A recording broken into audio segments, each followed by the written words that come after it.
Have you looked around at cars lately? That one's gray, this one's black, gray, white, gray, gray, gray. It seems like every single car on the road is some shade of gray. And car makers say that, well, it's your fault. You guys just don't want colors anymore. But you know what? I think they're lying. But before I say something that gets the GM Gestapo on me, let's take a look at the facts. 68% of all cars sold last year were black, white, or gray, according to Edmunds. If you add silver to that, it goes up to 77%. Over 3/4 of all cars sold are without color. And the bold colors that come in to buck the trend, dark blue at 7% and red coming in right behind it. And look outside. The stats are absolutely true. Every American road is an achromatic snooze fest. But it wasn't always that way. The 1970s looked like this. Vibrant hues, pastel primaries, blues, greens, yellows, reds. Everyone and their mother had a car that was full of pretty pigmentation. And while people liked white cars, nobody was buying anything gray. Don't be a bunny, after all, that's the color of primer. And coming off the swinging 60s, it made total sense. The American people still loved bright and bold, and even though the 70s was a tough decade for cars, people still bought them. A lot of them. Car makers were selling an average of 10 million cars a year in the 1970s. That means that there were 1 million green cars sold, 1.2 million yellow cars in a single year. You know how many yellow cars sold in 2023? About 31,000 in the entire country. The 1980s continued the color craze, but a little bit less yellow and a little bit more brown. But it was the 90s where things started to become a little more black and white. Literally. But you know what else is black and white and gold? The Lotus 98T Formula One car. And now you can own it, at least part of it, with the 98T/4 from REC Watches. Yes, this watch is made with material from the actual chassis number 4 Lotus 98T that the legendary Ayrton Senna raced in 1986. But this isn't just a novelty watch, oh no. This is a proper piece of hot horology for the Hodinky boys watching, with a stainless steel 39mm case that houses REC's in-house automatic movement, and a dial that harkens back to the black and gold livery of Lotus Formula One, with the chaptering made from reforged aluminum from the very same chassis number 4 that Senna wheeled at Hockenheim. This is not just a beautiful timepiece, but a direct connection to the post-Chapman era of Lotus and Ayrton Senna's journey to becoming one of the world's greatest drivers. If you follow the link in the description, you can pre-order one and get 20% off, but with only 989 pieces ever being made, you better move quickly. Thank you to REC Watches for sponsoring this video. Now, the 1990s was an interesting era. The style was funky, a little weird, a little colorful, but people weren't afraid to let their inner goth out. The economy was surging, and car makers, especially Japanese ones, were making some badass sports cars. Yellow was out, and black was the new yellow. People who grew up watching Michael Knight and Kit boost over bad guys were now buying sleek black-on-black Supras and Corvettes, and the bad boys Porsche turbos certainly helped push Wall Street's favorite car in a particular direction. It was a big shift from just 20 years ago, but not as big of a shift as this, the dot-com crash. Turns out, all those sleek black Porsches were getting repoed. All that insane growth had to stop sometime, and Y2K was that time. And although the economy wasn't hit as bad as it was going to be, which we'll talk about later,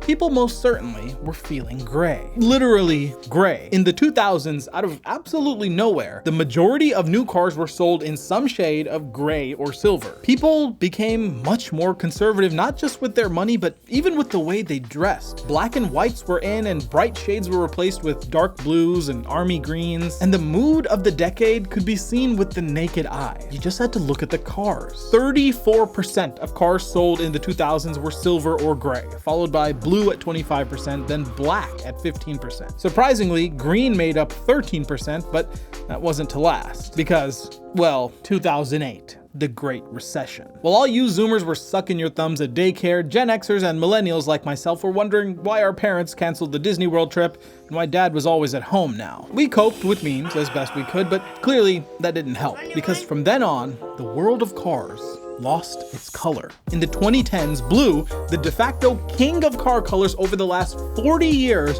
dropped from number 1 to number 4. Grays and blacks now held 32% of the market each, followed by white at about 17%, and all colors held less than 30% of sales. And those were mostly red and blue. You could kiss green and yellow goodbye. And now, here we are in the 2020s, and well, it's 50 shades of gray out here, but not the good kind. Of course, at least you can still get some color in your life with merch from your favorite automotive creators. No, not Donut Media. Albon, the Plus Me and Chill tee is for those JDM fanboys who grew up watching the Drift King ripping Sylvias down the Japanese mountainside. And you can support Albon by getting a shirt at the link in the description and by hitting subscribe, of course. So then, the grayness. It was our fault. The people's fault. The color carefreeness of the 60s, 70s, 80s was washed away by economic uncertainty, recessions, and us just being general sad boys. Well, sort of. There could be a little bit more to it than that. You see, back in the day, cars were painted with something called acrylic enamel paint. It was a great way to paint cars in mass production. You just mix pigments, resin, and solvent, spray it onto the car, and you're done. A glossy, durable finish that didn't cost too much to make and not too much more to spray. It turns out, however, that this single stage paint was actually really poisonous to humans and animals, and really bad for the ozone layer. So car makers moved to water-based paint and eventually multi-stage systems with clear coats, and then metallics, pearls, and whatever voodoo Lexus was mixing into structural blue on the LC500. It was a lot more advanced than the acrylic single stage of yesteryear, which also meant it was a lot more expensive, especially for colorful shades, because the pigment was the most expensive component of the paint. Now add to that recent supply chain shortages, which has made key chemicals for paint harder to source, and you've got a recipe for higher and higher costs. And so instead of passing that cost down to the consumer, car makers just trimmed color options over the years to what I assume were the cheapest colors to make: blacks, whites, and grays. And then they passed the cost down to the consumer too, because profit. Let me give you an example. In 1983, the Toyota Corolla was available in 14 colors. 3 of those shades were just brown. Very trendy Toyota. Today, if you rock into a Toyota dealership, the 2024 Corolla has 8 colors, except 3 of them are gray or silver, and 2 of them are white. The only colors are dark blue and red. But you see, that's not even the best part. If you walk into a Toyota showroom right now, like actually go in to see what cars they have, I'll bet you every car you see is black, white, or gray. Even if you wanted a blue or red car, the chances of you finding one at your local dealership are far less likely than something that's sort of gray. And the average American who goes to a dealership listens to the salesman tell them, oh, the black car in front of you, that's the only one you're gonna get. Or all the blue cars capsized in a ship on the Pacific. And most of the time, they believe him. But even if they don't buy the salesman's nonsense, they'll always fall back on one thing: resale value. Because it's a well-known fact. Black, white, and gray cars are more broadly appealing, so they'll just have better resale value. Well, guess what?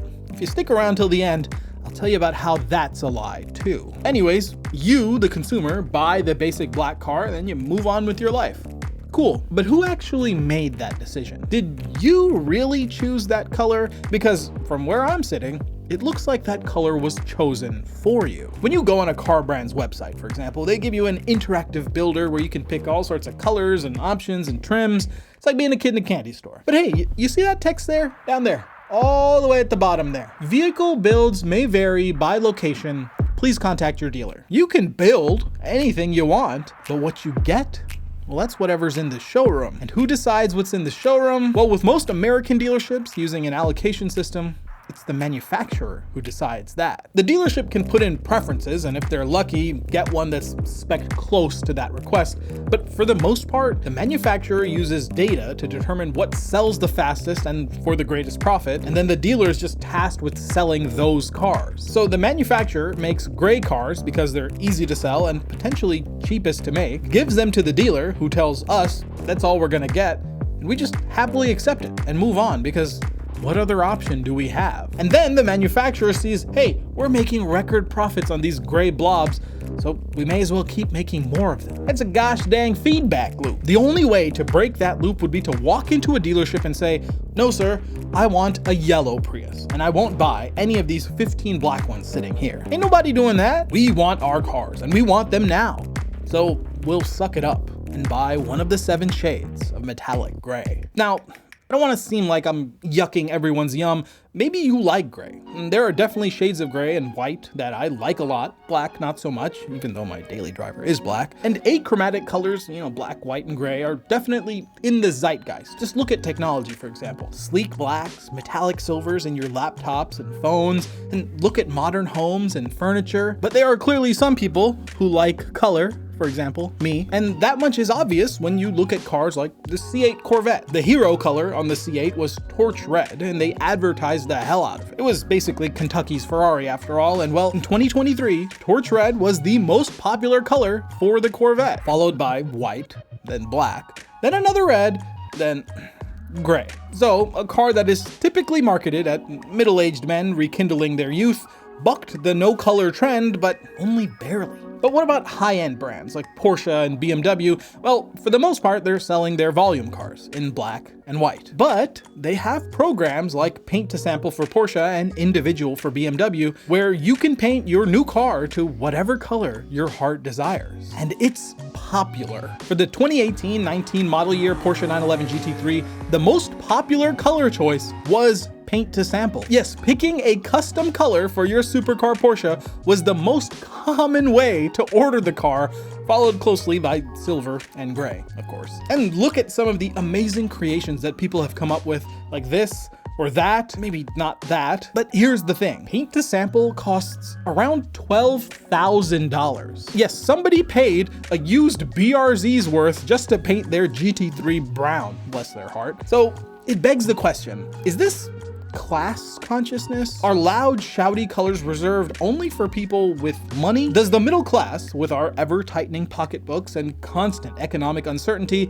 have to stay muted because to shout is to stand out? And as the Japanese proverb goes, deru kuge wa utareru, the nail that sticks out gets hammered down. Maybe regular people don't want to show up to the office and be the person with the yellow hatchback. Maybe it's not something I could say for sure. Of course, you can tell me in the comments how you feel about that. But with modern fashion now calling back to the funky colorfulness of the 90s, it's just surprising to me that cars continue to get grayer as time goes on. There has to be a reason, and maybe it is because we're all broke and struggling. And remember, black, white, and gray cars have the best resale value, right?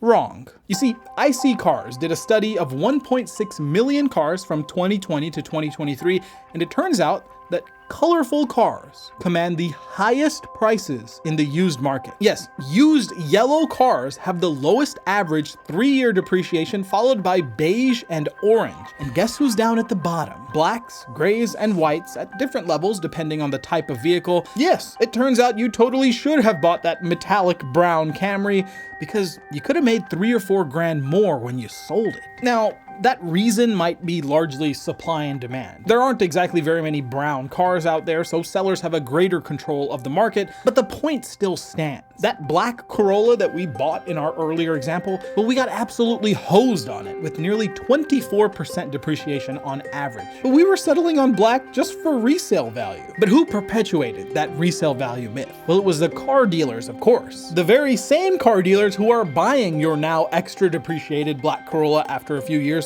for pennies on the dollar, and then sticking your negative equity into a brand new shiny gray blob for you to wheel around town. It's a scam, one that you've willingly been taking part in by convincing yourself that you're okay with colors that aren't colorful. And the worst part is, with the data-driven allocation system that every car maker is using, it probably isn't changing anytime soon. Now, I don't want to be all doom and gloom. There is a silver lining to all this. Modern automotive paint and the engineers that develop them are awesome. Gray was once limited to basic silver and primer, but now we have Acura Gotham Gray, Audi Nardo Gray, Porsche Seal Gray, Toyota See You Later Gray. Plus, don't even get me started on the pearl whites. Whew, sheesh. And inherently, as there are more and more gray cars on the road, the next generation of car enthusiasts will probably have a greater appreciation for gray tones than we did. What was once one-dimensional has now truly become 50 Shades. But for a dumb little 90s kid like me who grew up watching StreetFire.net videos of Royal Sapphire Pearl Supras and Crystal Yellow Mika RX-7s, I can't help but feel sad that aside from a few brightly colored monster trucks and the odd impossible to purchase sports car, the cars that you and I, the every person will be driving, will probably be gray for many years to come. Thanks for watching. Don't forget to subscribe and grab some merch at the link below the like button. If you like gray cars, join our Discord and tell me why. If you don't like gray cars, join our Discord and tell me why. I'll see you in the next one.